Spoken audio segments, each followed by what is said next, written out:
morning to all of you class.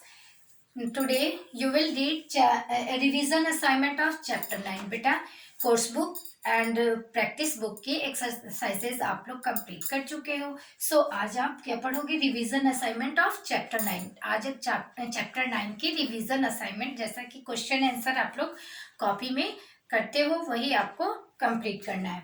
So first question number is what did the poor man at the restaurant? What did the poor man at the restaurant? Restaurant में poor man ने क्या किया? Restaurant में poor man ने क्या किया? So answer is the poor man held his bread over a pot of steaming soup to let it soak the aroma.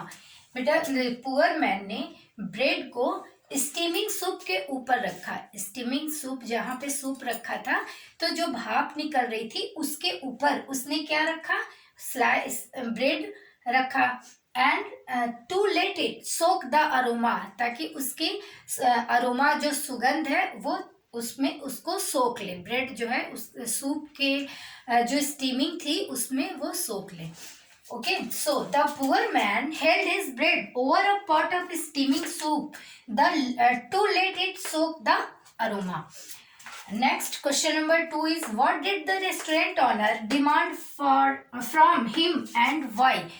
Restaurant owner ने क्या डिमांड किया फ्रॉम हिम, उसके लिए उससे क्या डिमांड किया और क्यों किया? So the restaurant owner demanded money का डिमांड किया for holding the piece of bread over the steam. Means के जो स्लाइस ब्रेड की स्लाइस उसने ऊपर रखी थी स्टीमिंग सूप के ऊपर, तो उसी की उसने मनी डिमांड की.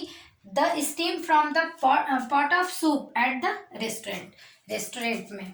Okay, and next question number 3 is who did the restaurant owner take the poor man to in order to settle the matter? Restaurant owner किसके पुअर मैन को किसके पास ले गया? जो order to settle the matter को solve करने के लिए रेस्टोरेंट ऑनर ने, रेस्टोरेंट का जो मालिक था वो पुअर मैन को कहाँ लेके गया?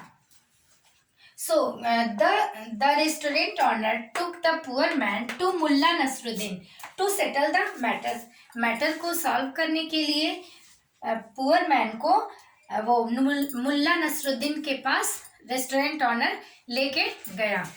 एंड नेक्स्ट क्वेश्चन नंबर 4 क्या है? How did the Mulla Nasruddin settle the dispute? Means कि मुल्ला नसरुद्दीन ने विवाद को कैसे शॉर्ट आउट किया, कैसे सुलझाया? तो आंसर क्या है? Mulla Nasruddin settled the dispute by jingled some coins in the restaurant owner's ear. Restaurant owner जो था उसके ईयर में उसने कॉइन्स को जिंगल किया था ना. So saying that the sound of coins was a fair exchange for the aroma of soup. और उसने कहा कि क्या है? द साउंड ऑफ कॉइन्स, यानी कि sound of coins fair exchange है अरोमा ऑफ सूप का. तो ये उसने मुल्ला नसरुद्दीन ने जज किया था, इस मैटर को सॉल्व किया था. सो बेटा आई होप कि ये क्वेश्चन आंसर आपको समझ में आया होगा. रिवीजन असाइनमेंट के क्वेश्चन आंसर आप लोग कॉपी में नोट डाउन करते हो, इसलिए कॉपी में ही नोट डाउन करोगे.